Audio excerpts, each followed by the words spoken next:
Mabuhay! Welcome to my YouTube channel, Ako Canada, Filipino Footprints in Canadian Snow, your go-to hub for all things related to immigration pathways from the Philippines to the Great White North Canada. I'm thrilled to be your guide on this exciting journey towards a new life in Canada. As a Filipino myself, I understand the dreams and aspirations many of us share for a brighter future, and that's exactly what this channel is all about. Whether you're dreaming of reuniting with family, pursuing higher education, or seeking better career opportunities, I've got you covered with comprehensive insights and advice. In this channel, we'll delve into the intricacies of various immigration programs, breaking down the processes and requirements to make your transition as smooth as possible. Expect in-depth discussions on different immigration pathways. Don't worry if you're just starting to explore your options. I'll walk you through the basics and help you understand the key steps involved. Stay tuned for regular updates on policy changes, visa updates, immigration success stories, and other important news on Canada immigration. Please make sure to subscribe so you don't miss out on valuable information. Get ready to embark on this exciting journey together from the warm shores of the Philippines to the welcoming embrace of Canada. Before I proceed, I just wanted to remind everybody that this presentation is intended for informational purposes only and does not constitute legal advice. The content of this presentation is based on public information and general knowledge, and I am not an immigration lawyer or an official immigration advisor. While efforts have been made to ensure the accuracy of the information presented, immigration policies and processes may change. Therefore, it is important to verify details from official government sources or seek guidance from licensed immigration professionals for the latest and accurate information. Today, ang title ng aking presentation is A Comprehensive Guide to Applying for Temporary Work in Canada, Navigating the Temporary Worker Pathway to Canada. Ang Temporary Worker Pathway ay isang programa sa Canadian immigration na na-design allowing foreign workers na pumunta sa Canada for a specific period of time upang punan ng pansamantalang kakulangan sa trabaho. This program aims to facilitate the entry of skilled at semi-skilled workers para makatulong sa ekonomiya ng Canada at sagutin ang partikular na pangangailangan ng Canadian workforce. Isa sa magandang features ng Temporary Worker Pathway ay ang opportunity na mag-transition ang isang temporary foreign worker patungo sa permanent residency, further contributing to Canada's skilled workforce.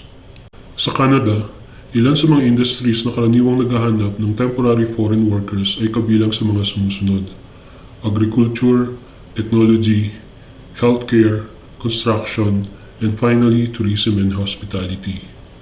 May tatlong pangunahing uri ng work permit sa Canada: ang Open Work Permit, Employer-Specific Work Permit, at ang International Mobility Program or IMP.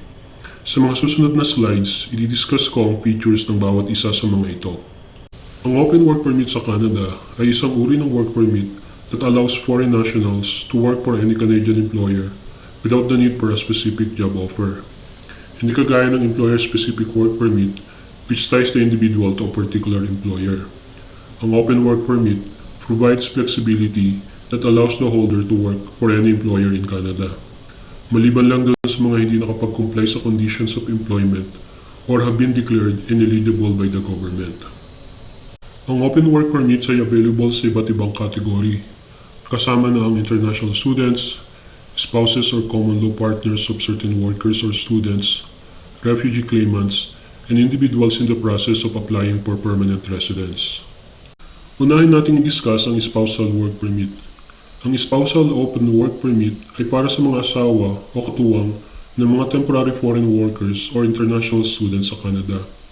Ito ay nagbibigay daan sa kanila na magtrabaho para sa anumang employer at hindi limitado sa isang tiyak na trabaho.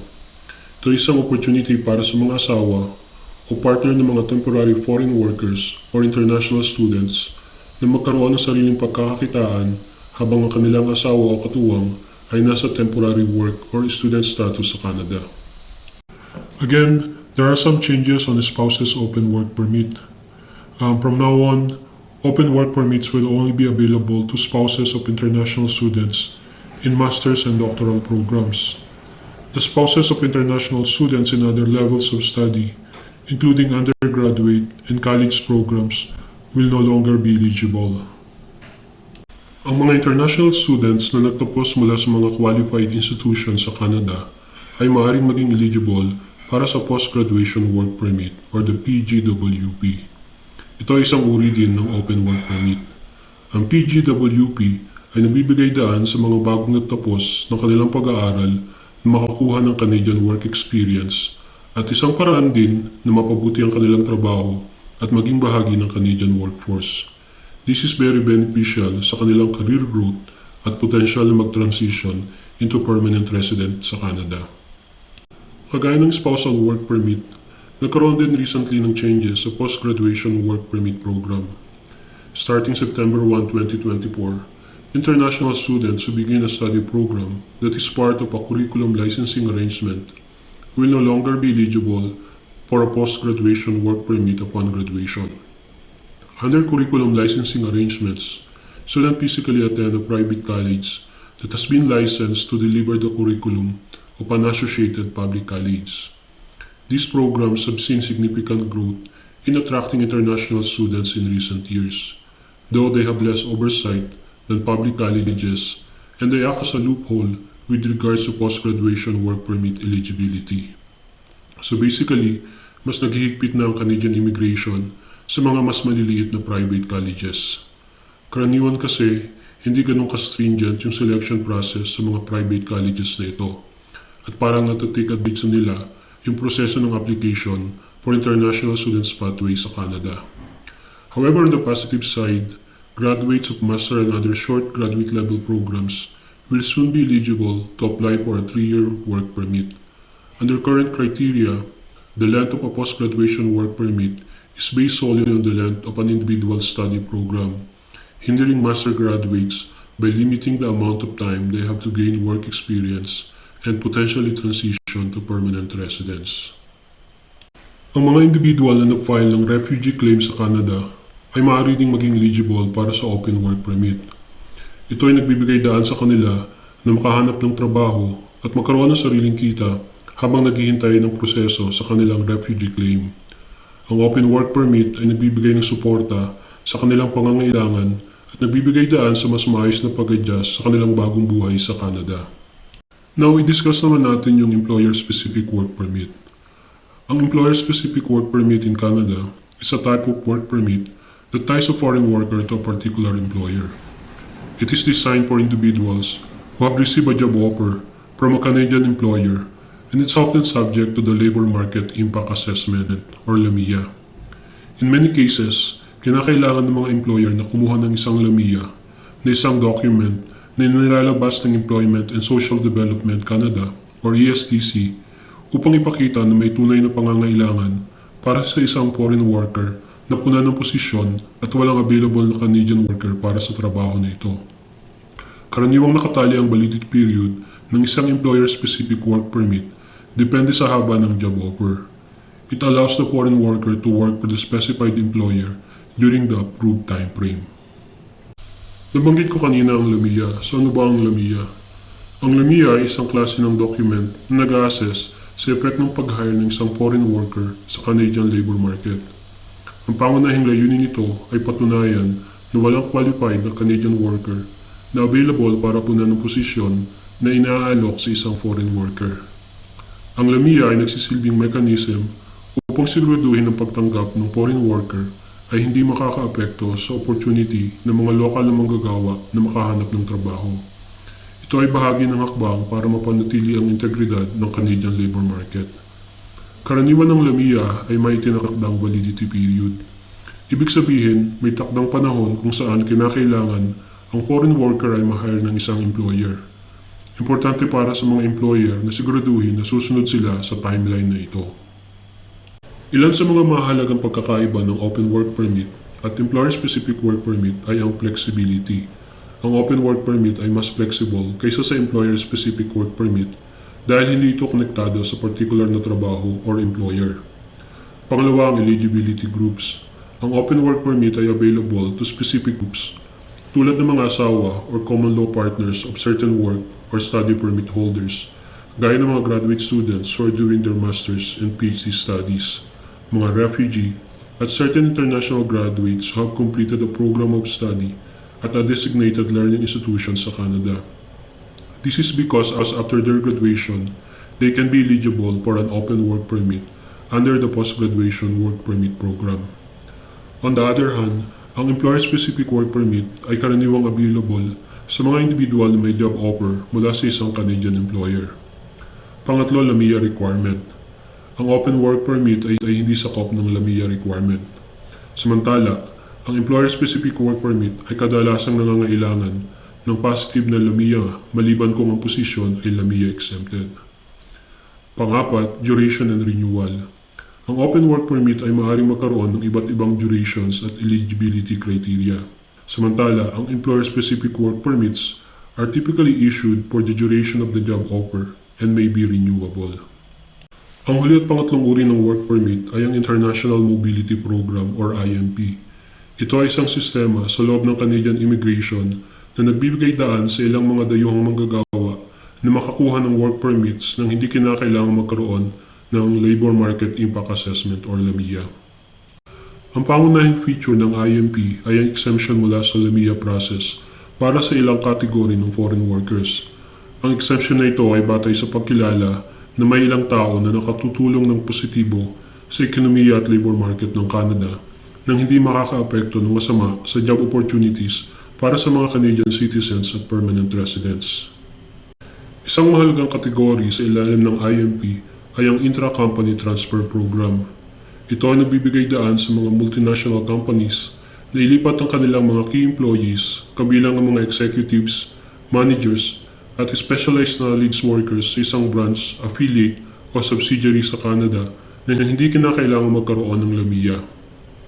Kasama rin sa IMP ang mga exemption para sa mga foreign workers na sakop ng international agreements tulad ng North American Free Trade Agreement or NAFTA, na ngayon ay pinalitan na ng Canada-United States-Mexico Agreement or CUSMA.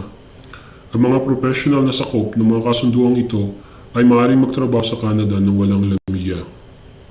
Maaari rin kasama sa IMP ang Reciprocal Employment Arrangement sa ilalim ng ilang bansa. Ang mga gantong arrangement ay nagpapadali ng pagpapalitan ng mga manggagawa sa pagitan ng Canada at ng mga partner na bansa nang hindi kinakailangang magkaroon ng LAMIA. Kasama rin sa IMP ang researchers, academic, and exchanges. Certain categories of foreign workers, including researchers, academics, and participants in exchange programs, may benefit from LAMIA exemption under the IMP.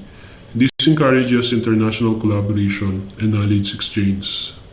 For those interested to apply through the temporary worker pathway, creating a comprehensive checklist para sa work permit application is crucial to ensure that you submit all required documents accurately and on time. Ang mga particular na documents may vary depending on the type of work permit, the immigration program, and your individual circumstances. Narito yung general checklist to help guide you through the process. Personal identification, valid plus passport or travel document, job offer and LAMIA if applicable, copy of the job offer letter from the Canadian employer, Labor Market Impact Assessment or LAMIA if required, proof of eligibility, completed application form, proof of meeting general and specific eligibility criteria, health and security requirements like medical examination, police clearance, educational and professional qualifications, educational certificates, transcripts, and professional licenses, proof of funds, bank statements or other financial documents demonstrating the ability to cover living expenses, biometrics. As part of the application process, you may need to provide biometric information including fingerprints and a photo.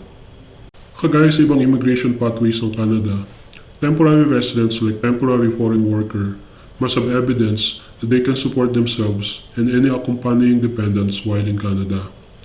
Ilan sa mga evidence ay ang mga sumusunod: cash, certified check, bank drop or money, order and verbal or written statements which can be confirmed that satisfy an officer that sufficient financial support from friends and or family is available.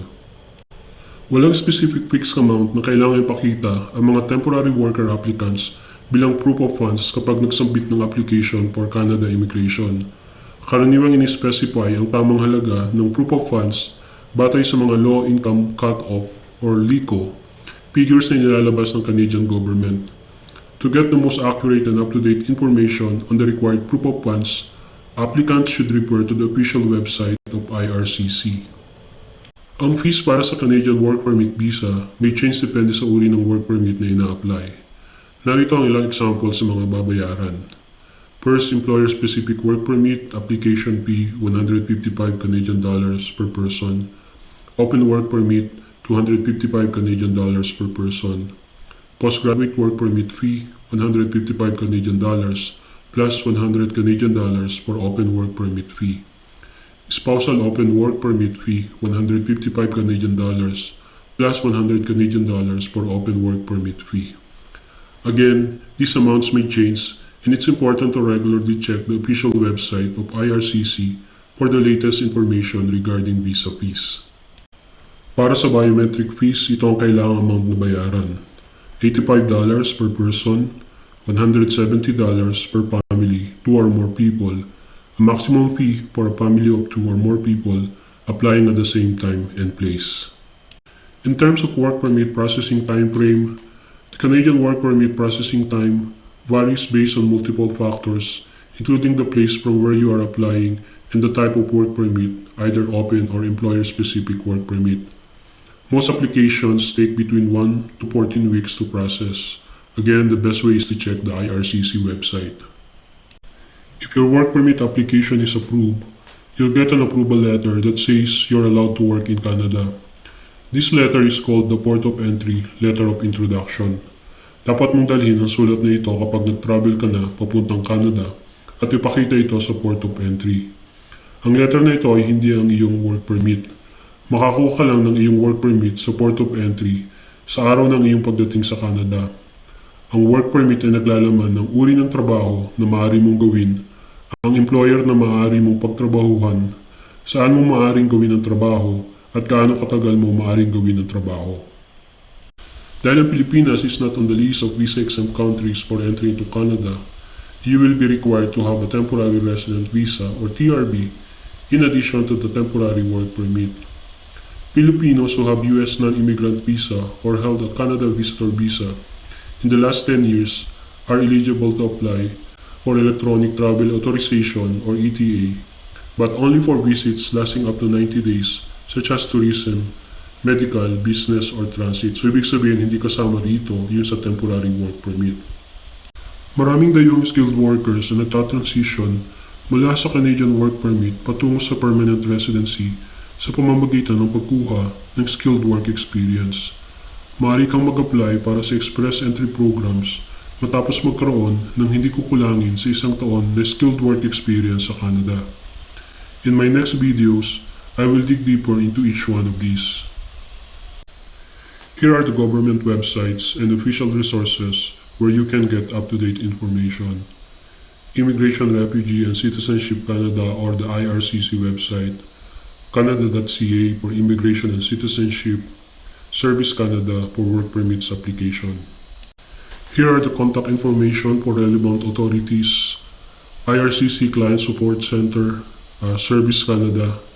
Just please note that the contact information and websites may change, and it's essential to verify the details on the official websites for the most up-to-date information. Additionally, the specific contacts you need may depend on the nature of your application, such as whether it involves a specific LAMIA, an open work permit, or other considerations. In conclusion, the temporary work permit pathway to Canada offers a dynamic opportunity for individuals seeking to contribute their skills and expertise to the Canadian workforce. With a well-defined process and eligibility criteria, applicants can explore professional growth, cultural experiences, and networking opportunities. Temporary work not only provides immediate benefits such as skill enhancement and exposure to a diverse work environment, but also serves as a potential gateway to permanent residency through various immigration programs. Thank you for joining me on this exploration, and I wish you the very best on your journey ahead. Thank you so much for joining us today. If you enjoyed this video and want to stay up to date on all of our future content, don't forget to hit that subscribe button, give us a thumbs up, and share it with your friends. Ring the notification bell so you'll never miss out on the latest updates. We love hearing from you, so drop a comment below and let us know your thoughts. Your support means the world to us, and we can't wait to have you with us on this incredible journey. Until next time, stay awesome and take care.